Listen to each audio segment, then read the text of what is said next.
Welcome to the History Maps podcast.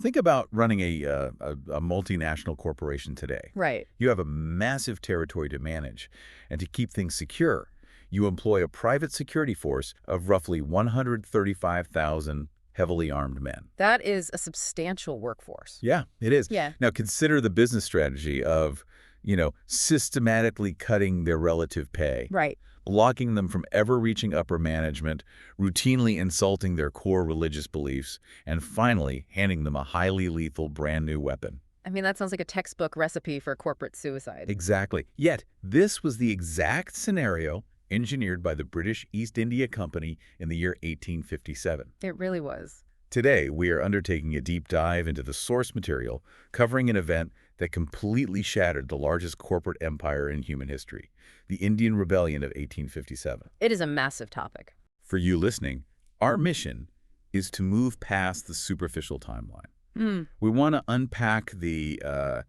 deep mechanical and psychological failures that led to this complex conflict. Right, because the scale of the East India Company by the mid-19th century is often misunderstood. Yeah. Clarify that for us. We are not talking about a government entity in the traditional sense here. Right. We are talking about a joint stock company operating out of Leadenhall Street in London, which had somehow transitioned into the de facto sovereign ruler of the Indian subcontinent. Which is just a wild concept to grasp today. It is. And to enforce its will and, extract its profits, it relied on three distinct presidency armies. Okay. The most crucial, and the one at the center of our discussion today, was the Bengal Army. Let us establish the raw numbers, because the demographics here dictate everything that follows in the source. Right, the numbers are key. In the Bengal Army, you had approximately 135,000 Indian soldiers. Yes. The infantry were known as sepoys, and the cavalry were known as sowars. Exactly. Against that massive local force, how many European troops were actually stationed in that command? Just 24,000. 24,000. Yeah. Across the entire subcontinent, the total British military presence hovered between 34,000 and 40,000. So the ratio was drastically skewed. Drastically. The East India Company was policing a subcontinent of hundreds of millions of people using a military force where they were outnumbered by their own indigenous employees by at least 5 to 1. That immediately raises a massive question. Sure. If you are entirely dependent on this local workforce to maintain your grip on power, logic dictates you treat them well. You would think so, yeah. You keep them happy, well-paid, and loyal. But looking at the internal mechanics of the company at this time in the sources, they were doing the exact opposite. Right, they really were. Let us dig into the systemic grievances, starting with the economics. Well, the economic reality for an Indian infantryman in the 1850s was grim. How grim? A sepoy in the Bengal native infantry earned roughly 7 rupees a month. Okay, 7 rupees. For context, a standard British private soldier was pulling in the equivalent of 50 rupees a month. 50? That is a massive gap. It is, and more importantly, that 7 rupee figure had been stagnant for decades. Oh, wow, so no adjustments for inflation at all. No, none. While the cost of living on the subcontinent rose, the sepoy's purchasing power just evaporated. It was barely subsistence wages. And there was a hard ceiling on career progression too, right? Very hard. You could be a veteran sepoy with 30 years of combat experience, having fought in the Anglo-Sikh Wars or in Burma. Right. And you would still be outranked by an 18-year-old British ensign who just stepped off a boat from Southampton. Yeah, we are talking about the restriction to subaltern ranks. Define that for us. A subaltern is simply a junior officer. In the East India Company Army, the absolute highest rank an Indian soldier could achieve was Subadar for the infantry or Rizaldar for the cavalry. So those are technically officer ranks. Technically, yes, but they were strictly subordinate to all British commissioned officers. An Indian Subadar, with decades of tactical knowledge, possessed zero authority to issue orders to a teenage British lieutenant. That must have created an environment of profound professional humiliation. It absolutely did. It was deeply resented. So we have an underpaid, professionally stunted workforce. But the situation was compounded by who, specifically, these soldiers were. Yes, the demographics are very specific here. The company deliberately recruited from a very specific demographic pool for the Bengal Army, didn't they? They did. The company preferred to recruit high-caste Hindus, Okay. specifically Brahmins and Rajputs, largely from the rural agrarian regions of Bihar, Awadh, which is often spelled Ood in the historical texts and the northwestern provinces. So why this specific group? For these communities, military service was not just a job to pay the bills. It was a hereditary profession deeply intertwined with their caste identity and social prestige. So it was a family tradition. Generations of the same family would serve in the exact same regiment. If the British knew they were dealing with a highly traditional, high-caste workforce, why pass the General Service Enlistment Act of 1856? That is the big question. Because this piece of legislation feels like a completely unforced error when you read the sources. To understand the act, you have to understand the company's expanding footprint. Right. By 1856, the company was fighting wars outside of India, in Burma and China. Right. They needed troops who could be deployed overseas via ships. The Enlistment Act, which was pushed through by Governor-General Lord Canning, simply mandated that all new recruits pledge a willingness to serve anywhere the company required. Including overseas. Including overseas. Wait, I need to stop you there. From a modern military perspective, that sounds completely standard. Sure, today it does. When you join an army today, you agree to deploy where you are sent. Why was this such an incendiary piece of legislation for the Bengal Army at that time? Because for a high-caste Orthodox Hindu in the 19th century, crossing the ocean, which they referred to historically as the Kalapani, or Blackwater, was an act that resulted in the immediate loss of caste purity. Really? Yes, it was a profound cultural taboo. Explain the mechanism behind that taboo. Why does salt water erase caste? It was tied to the strict rules governing ritual purity, diet, and association. Okay. On a cramped wooden naval vessel, a high-caste soldier could not ensure that his food was prepared by someone of appropriate caste. Right, you're sharing tight quarters. Exactly. He could not perform the necessary daily ablutions with fresh water. He was forced into close physical proximity with lower castes, foreigners, and untouchables. And what happens when he goes back home? Upon returning home, he would be treated as an outcast. He would be barred from his family home, unable to marry off his daughters, and cut off from his community until he performed expensive, prohibitive purification rituals. So the company is essentially telling their new hires, sign this contract, and we reserve the right to completely destroy your social standing, your soul, and your family's future. That is exactly how it was perceived. Even if the act only applied to new recruits, the veteran sepoys must have seen it as an attack on their entire way of life. That is the exact psychological mechanism at play. The veterans viewed it as the company closing the door on their sons and grandsons. Oh, I see. It signaled that the honorable hereditary profession they had built was being intentionally dismantled.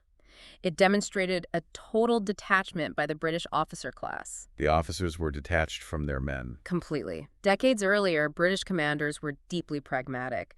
They participated in local festivals, understood caste sensitivities, and accommodated dietary requirements just to maintain order. That makes sense. But by the 1850s, a rigid Victorian racial hierarchy had calcified.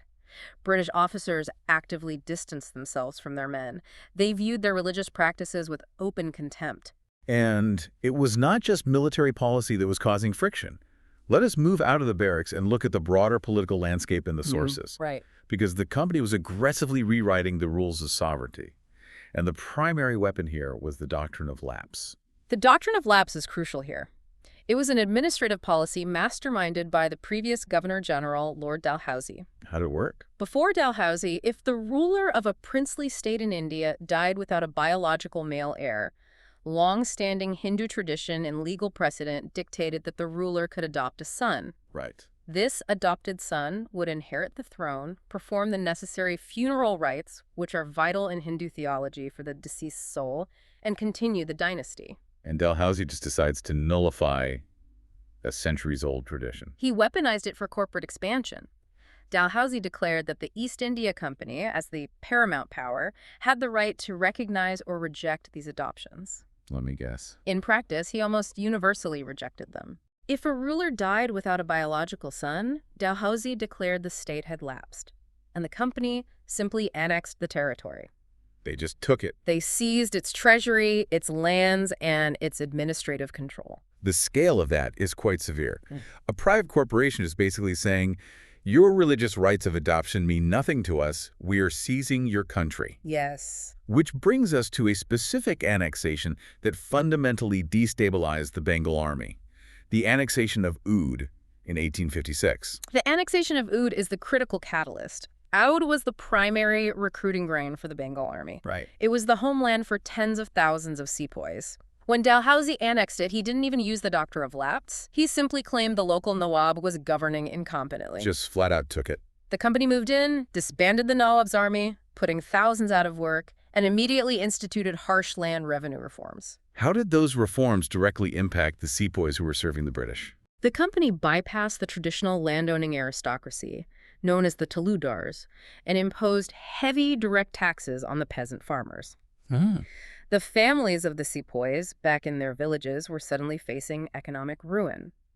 The sepoys were receiving letters from home detailing how their lands were being heavily taxed, their local lords deposed, and their social structure upended. So let us synthesize this based on the sources. Okay. You are a high-caste sepoy. You are paid a fraction of what your European counterpart makes. Yep. You can never get promoted. Right. Your British officers treat your religion with contempt.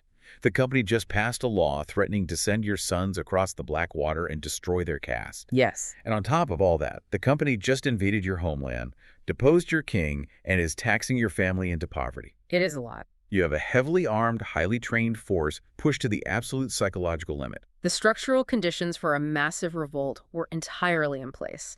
The system was completely saturated with grievance. It merely required a specific, deeply personal offense to act as the spark. Let us talk about the spark. Yes. In February 1857, the military introduces a new weapon, the pattern 1853 Enfield rifled musket. A very notable piece of technology. Walk me through the physical mechanics of this weapon and why it caused such an explosion. Well, the transition from the old smoothbore musket, the Brown Bess, to the Enfield rifle was a major technological leap. A rifle barrel has spiral grooves inside it to spin the bullet, making it much more accurate. Right. But for those grooves to grip the bullet, the projectile has to fit very tightly. To load this weapon quickly in the field, a soldier was issued a pre-packaged paper cartridge containing the gunpowder and the bullet.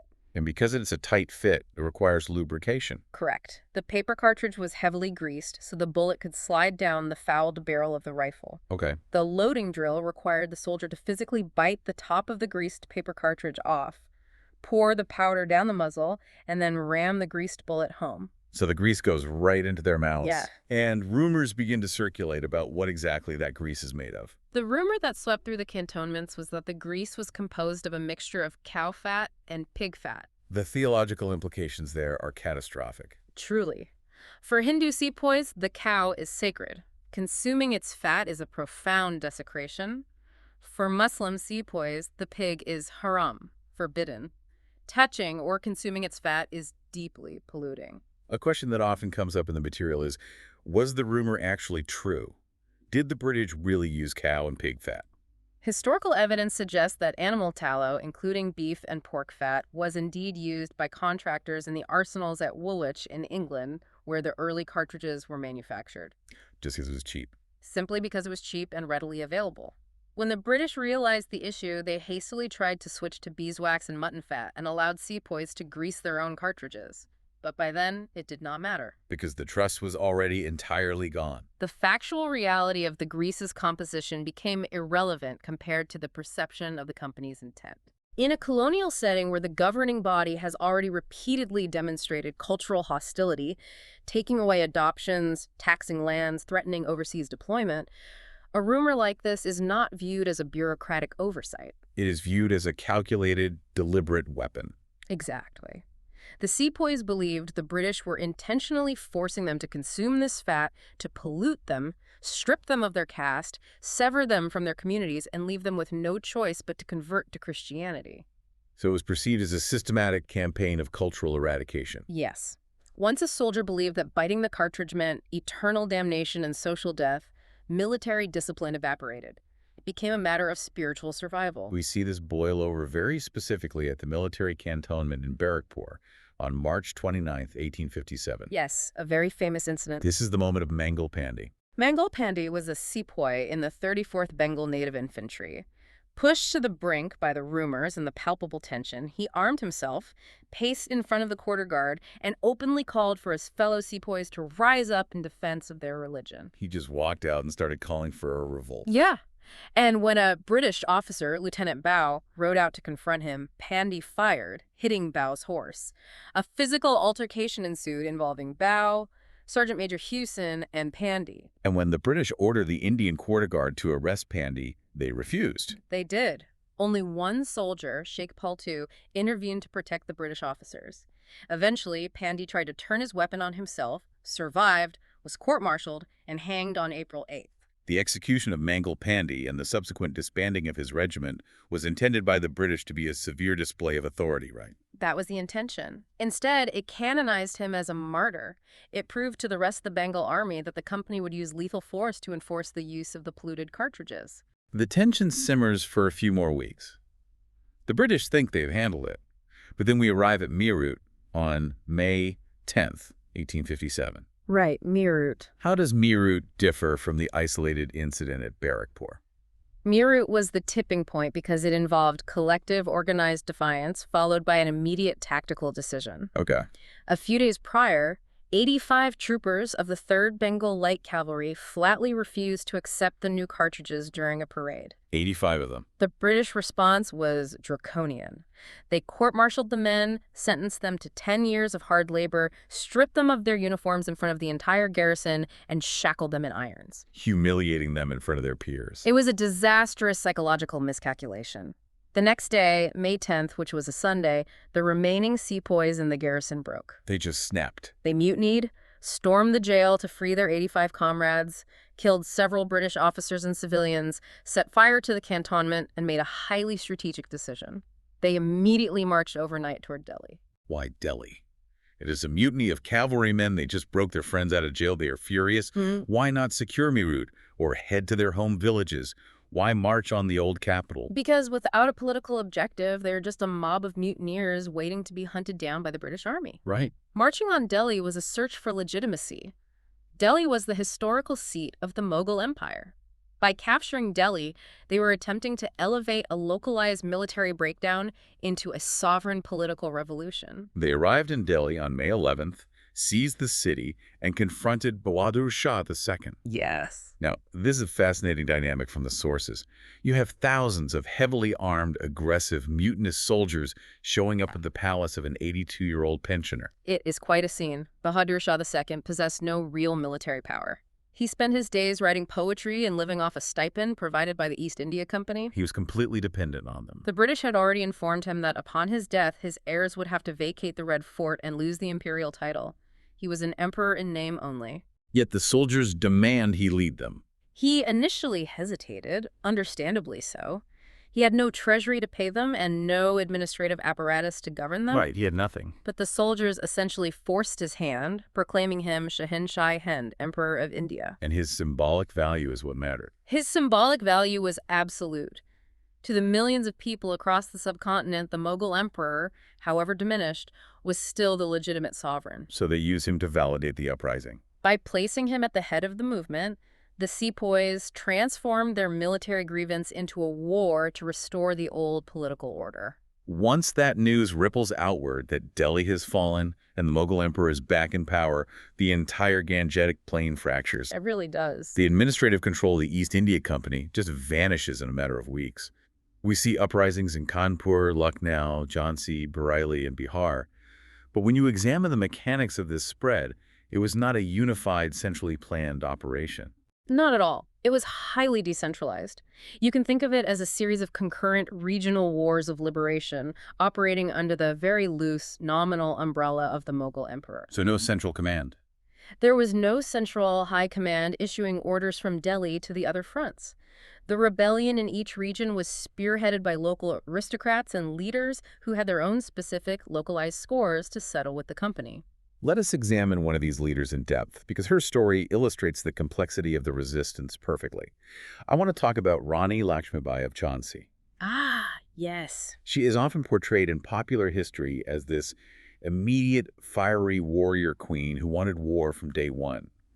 But the historical reality is far more bureaucratic and reluctant at first. Born Manikarnika Tambe, she became the queen of Jhansi through marriage to the Maharaja.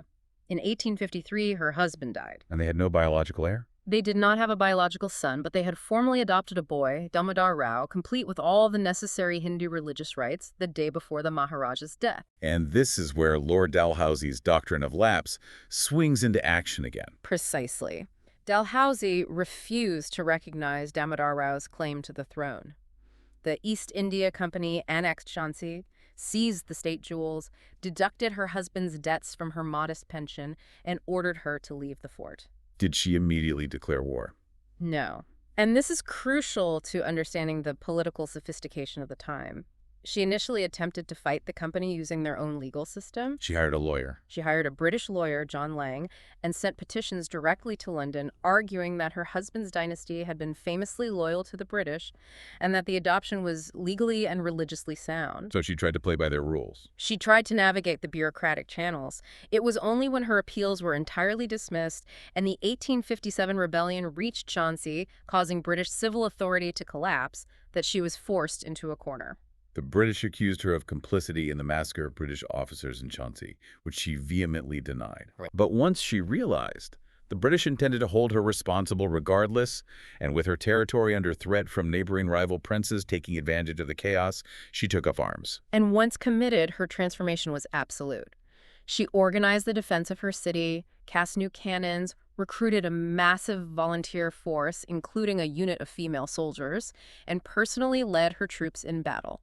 That is a remarkable shift. When Jhansi fell to British siege, she tied her adopted son to her back, escaped the fortress on horseback at night, and joined forces with other rebel leaders like Tantia Tope. And she fought until the end. She fought a mobile guerrilla campaign until she was killed in combat in Gwalior in June 1858. General Hugh Rose, the British commander who fought her, famously noted that she was the bravest and best military leader of the rebels. Her story is detailed heavily in the sources, but it also highlights the fatal flaw of the rebellion. You have brilliant, motivated local leaders like Lakshmibai fighting in Jhansi. You have Nana Saheb fighting in Kanpur to regain his father's pension, and Kunwar Singh fighting in Bihar to protect his estates. Yes. But they are largely fighting their own isolated wars. The lack of a unified command structure meant the British could isolate and defeat these rebel strongholds sequentially. Right. The insurgent leaders rarely coordinated troop movements across long distances, and they failed to establish a unified logistical network to supply their forces. And while the macro-level strategy was flawed, the micro-level reality of the conflict was characterized by a rapid descent into absolute unmitigated brutality. It was incredibly dark. Both sides engaged in acts of horrific violence that fundamentally altered the psychology of the war. We need to examine the siege of Kanpur. Kanpur, modern-day Kanpur, was a major commercial and military hub. The British garrison there was commanded by General Hugh Wheeler. And Wheeler was an old India hand, right? He was. He had an Indian wife, spoke the language fluently, and genuinely believed his sepoys would remain loyal despite the news from Meerut and Delhi. He was wrong. Tragically wrong. On June 4th, the troops mutinied, looted the treasury, and aligned themselves with Nana Saheb. Wheeler had to retreat, but instead of fortifying the easily defensible magazine, he chose a highly vulnerable, flat patch of land and threw up a meager mud wall. The entrenchment at Kanpur is a study in desperation in these historical accounts. You had roughly 900 people inside, Yes. a mix of British soldiers, loyal Indian troops, and hundreds of civilian women and children. They were trapped in the baking June heat with minimal water, subjected to round-the-clock artillery bombardment by Nana Saheb's forces. The conditions inside that entrenchment were horrific. The single well they had for water was targeted by rebel snipers. People were dying of sunstroke, cholera, and constant artillery fire. After 3 weeks of this nightmare, on June 25th, Wheeler accepts an offer of terms from Nana Saheb. Nana Saheb offered safe passage for the survivors down the Ganges River to Allahabad. On the morning of June 27th, the survivors, starving, wounded, and exhausted, marched down to the Satachura Ghat to board the waiting thatch-roofed boats. But the safe passage was a trap. As soon as the British boarded the boats, the Indian boatmen jumped overboard and the thatch roofs were set on fire. Just a complete ambush. Rebel troops, hidden along the riverbanks, opened fire with muskets and grape shot. The vast majority of the men were killed right there in the river. It is an absolute slaughter. But the sequence of events that follows is what etched Kanpur into the dark consciousness of the British Empire. Yes. The surviving women and children, Around 200 people were pulled from the river and taken captive. They were held in a small dwelling known as the Bibi Gar. 2 weeks later, as a British relief column commanded by General Henry Havelock was fighting its way toward the city, a decision was made by the rebel leadership to execute the prisoners, presumably to eliminate them before the British could rescue them. But when the sepoys refused to carry out the order to kill unarmed women and children, butchers from the local market were sent into the Bibi Gar. The sources recount this very grimly. The prisoners were hacked to death, and their dismembered remains were thrown down a nearby well. When Havelock's troops arrived the next day and discovered the blood-soaked rooms and the well, It broke the British military discipline and replaced it with a policy of institutionalized vengeance. it shifted the conflict from a military suppression to a racial holy war. The phrase, "remember Cawnpore," became a justification for total war. Yes. When Brigadier General James Neal took command of the area, he instituted a policy of horrific psychological and physical torture. What did he do? He forced captured rebel soldiers, regardless of whether they were actually present at the Bibi Gar, to lick the blood off the floors before hanging them. And the British forces engaged in indiscriminate violence across the countryside, burning entire villages and hanging local civilians from trees along the Grand Trunk Road. The violence lost all pretense of justice. It was terror as a military strategy. The brutality of Cawnpore dictated the absolute ferocity of the subsequent sieges, most notably the siege of the Lucknow Residency, because the British inside Lucknow knew exactly what would happen to their families if they surrendered. Let us move to Lucknow.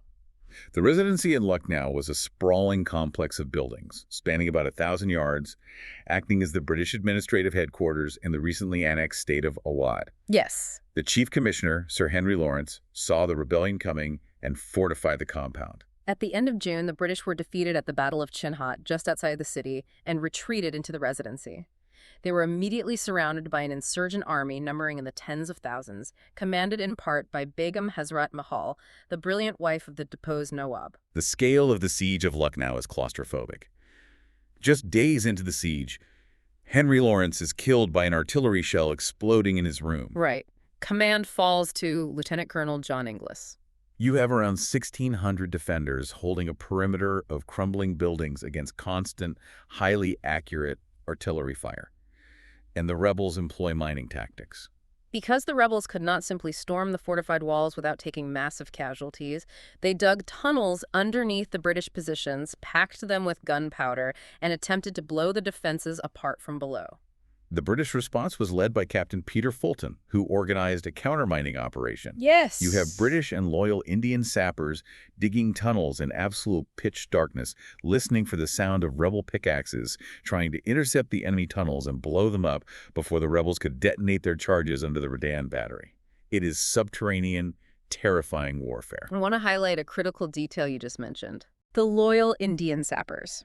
There is a pervasive, simplistic narrative that 1857 was a united Indian population rising up against the British. The demographic reality inside the Lucknow Residency obliterates that myth. Explain that, because it fundamentally changes how we view the conflict based on the text. Out of the roughly 1,600 soldiers defending the Lucknow Residency against the rebel army, 712 of them were Indian soldiers. Nearly half the defensive force. Nearly half. These were sepoys who chose to remain loyal to their British officers, suffering the exact same starvation, disease, and constant bombardment as the Europeans, fighting against their own countrymen outside the walls. Why did they stay? If the rebellion was a national uprising, why would 700 men choose to starve in a besieged compound for the company? Motivations varied wildly. For some, it was a deep adherence to their military oath. For others, it was the personal charisma and leadership of specific officers like Henry Lawrence who had treated them with respect. So it was very specific to the individual. It underscores the fact that loyalties in 1857 were highly localized, fractured, and deeply personal. It was not a monolith. The relief of Lucknow takes months. Yeah. General Havelock and Sir James Outram managed to fight their way into the compound in September, but they take so many casualties doing it that they are effectively trapped themselves. They just added more mouths to feed to the siege. Exactly. It is not until November that Sir Colin Campbell arrives with a massive force of 4,500 men to finally break the siege. Campbell's advance was brutal. The defining moment was the storming of the Secundrabad.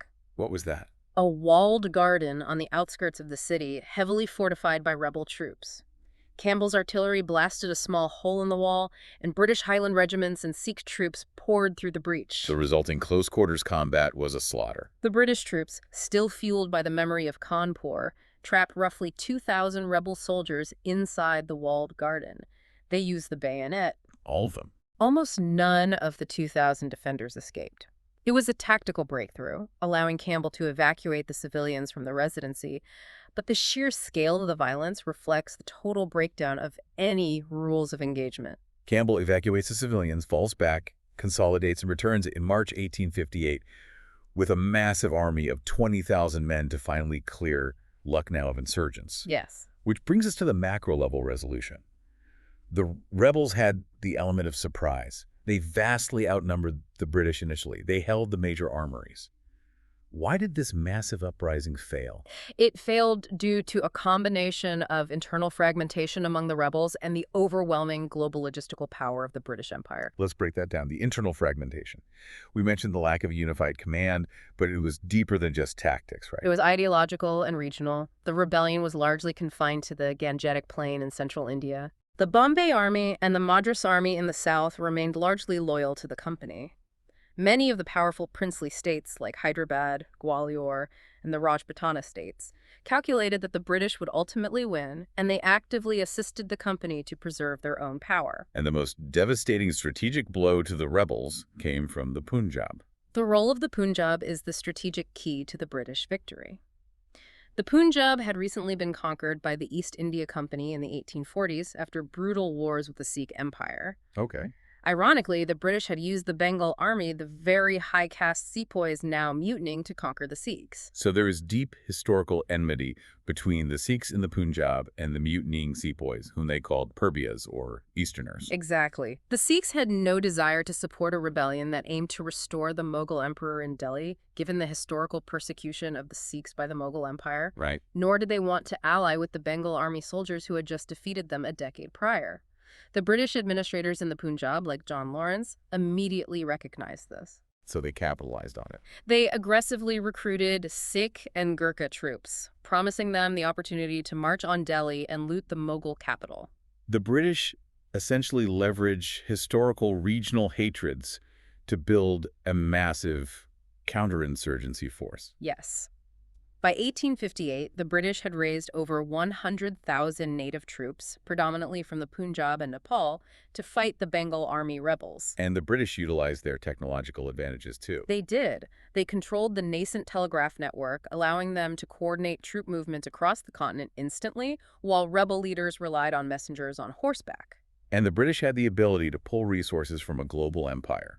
When the rebellion broke out, they intercepted troops that were sailing for China and diverted them to Calcutta. They shipped in battle-hardened regiments that had just finished fighting the Russians in the Crimean War. So the rebels were fighting a finite war of attrition, while the British had an infinite supply chain. This systemic superiority culminated in the British assault on Delhi in September 1857. Which was a turning point. The recapture of Delhi was a grueling street-by-street bloodbath, but strategically it was the end.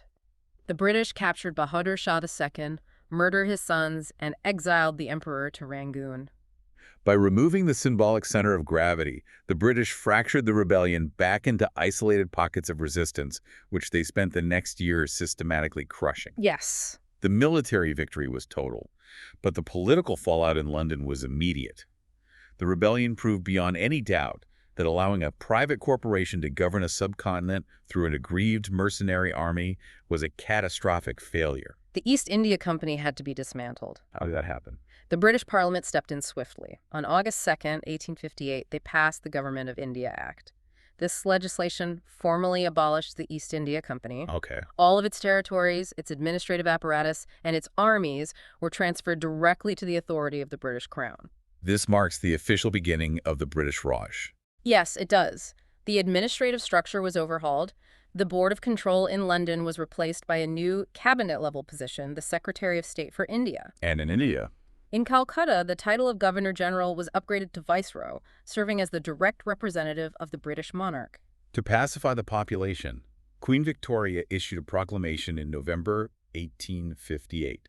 It sounds incredibly benevolent on paper when you read it. It does. She promises an end to territorial annexations, officially burying the doctrine of lapse. She promises strict non-interference in Indian religious practices.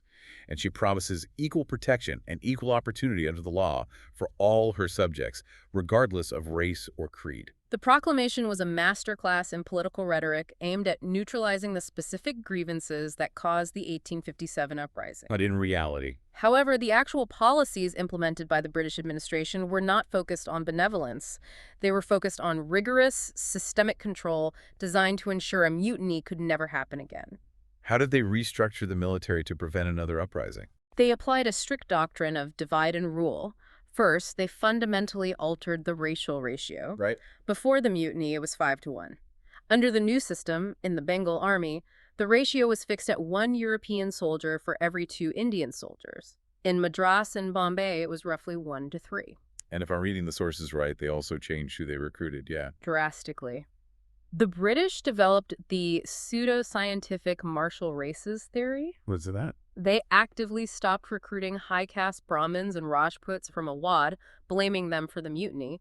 Instead, they heavily recruited from the groups that had aided them, the Sikhs, the Gurkhas, and the Pathans. Okay, so they shifted the demographics completely. Furthermore, they stopped creating homogenous regiments. They mixed different castes, religions, and ethnicities within the same battalions, assuming that internal prejudices would prevent them from ever uniting against their British officers. That is highly calculated. And most importantly, they mandated that all artillery and critical arsenals remain exclusively in the hands of European personnel. They also moved to consolidate their administrative power through legal codification. They needed a standardized way to govern this massive territory. This leads to the implementation of the Indian Penal Code, drafted by Lord Macaulay decades earlier, but rushed into enactment in 1860. The Indian Penal Code was designed to replace the patchwork of Hindu, Islamic, and local laws with a single, uniform criminal code. Which, on the surface, standardization seems progressive. But the code contained mechanisms of absolute political control. The most infamous is Section 124A, introduced shortly after, which codified the crime of sedition.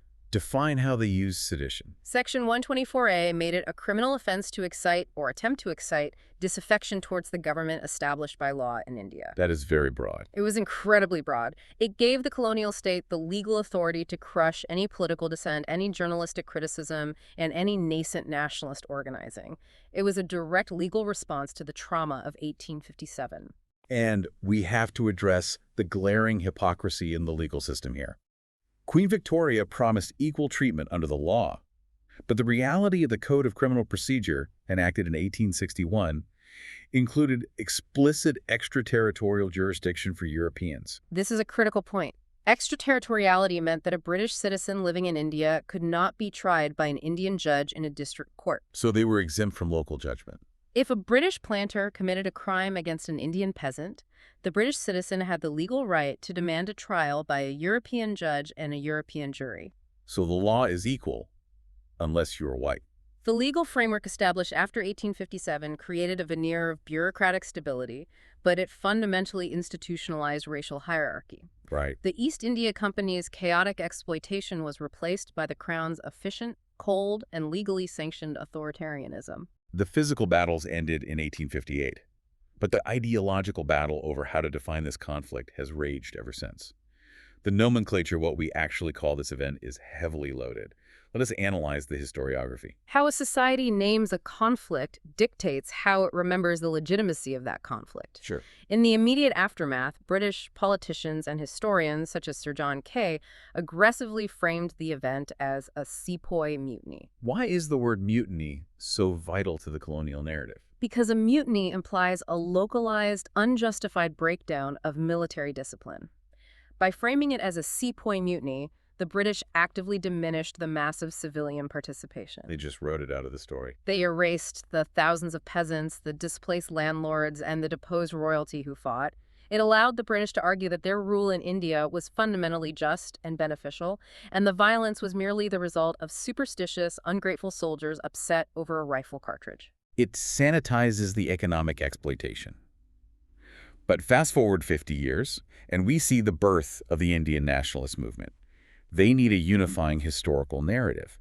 and a key figure steps forward, Vinayak Damodar Savarkar. In 1909, Savarkar published a highly influential book titled The Indian War of Independence of 1857.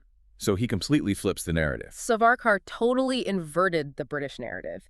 He argued that the uprising was not a spontaneous, fragmented mutiny, but rather a premeditated, freely coordinated national struggle to overthrow foreign imperialism. Savarkar is the one who popularized the idea of a secret network of communication, right? Yes, he highlighted the historical phenomenon of chapatis, unleavened flatbreads, and lotus flowers being passed from village to village by runners in the months leading up to the violence. Explain the chapatis. Was it actually a secret code? Historical consensus today suggests the passing of the chapatis was likely a rural ritual intended to ward off a cholera epidemic, and most of the village watchmen passing them had no idea what they meant. Okay, so maybe not a grand conspiracy. But Savarkar weaponized that ambiguity. He framed the chapatis as a sophisticated, clandestine signaling system, proving that the entire subcontinent was planning a unified strike. He elevated figures like Rani Lakshmibai and Bahadur Shah into the founding pantheon of Indian nationalism. Savarkar's book was immediately banned by the British for sedition. But his framing raises a difficult question for modern historians reading these sources. Yes, it does. Based on the mechanics we've discussed today, the fragmented leadership, the lack of a central ideology, the fact that the Punjab and southern India fought for the British, can we accurately call it a national war of independence? Did the concept of an Indian nation even exist in 1857? That is the nexus of modern post-colonial scholarship. Contemporary historians argue that framing it strictly as a mutiny is imperial apologia, but framing it as a unified national war is retroactive nationalist myth-making. So what was it? It was a massive, diverse, anti-colonial insurgency. It was a coalition of the displaced. The sepoys fought for their caste and religion. The Teladars fought for their land rights. The princes fought for their sovereign dynasties, and the peasantry fought against crushing taxation. They all had their own reasons. They did not share a cohesive vision for a modern, democratic Indian nation. Most of the leaders were fighting to restore the fragmented feudal order that existed before the East India Company arrived. They were united primarily by what they wanted to destroy, not by what they wanted to build. It is the ultimate collision between an aggressive, expanding corporate empire and a highly complex, traditional society pushed past the breaking point. The sheer trauma of that collision destroyed the East India Company and forced the British Crown to take direct control of the subcontinent. And in doing so, it set the structural trajectory for the next century of global history. Which brings us to a final provocative thought for you to consider. The British government studied the rebellion of 1857 deeply. They realized that a fragmented India was a threat to their rule. So they spent the next half-century building the ultimate tools of centralized control. They built a sprawling, unified railway network to move troops quickly. They created a highly centralized bureaucratic government in Calcutta and later New Delhi. They enforced a single, unified legal framework across the subcontinent. And crucially, they instituted English as the standardized medium of higher education and administration to create a class of native clerks to run their empire. The historical irony here is profound. Really profound. The British intentionally engineered this unified infrastructure to ensure they could effectively monitor, divide, and subjugate a vast, diverse population. But consider what happens 90 years later, when leaders like Mahatma Gandhi, Jawaharlal Nehru, and Sardar Patel begin organizing the modern Indian independence movement. They do not fight isolated regional battles like the leaders of 1857. No, they don't. They utilize the exact tools the British built. They use the railway network to travel and mobilize the masses. They use their British legal education to dismantle colonial laws in court. And they use the English language to communicate seamlessly across linguistic divides, uniting Bengalis, Punjabis, and Tamils into a single, cohesive nationalist front. The British spent decades constructing the administrative apparatus of imperial domination to prevent another 1857, unwittingly providing the exact framework required to forge the modern nation of India. The empire dug its own grave. It just took a century to realize it. Thank you for listening. History Maps. Learn history visually.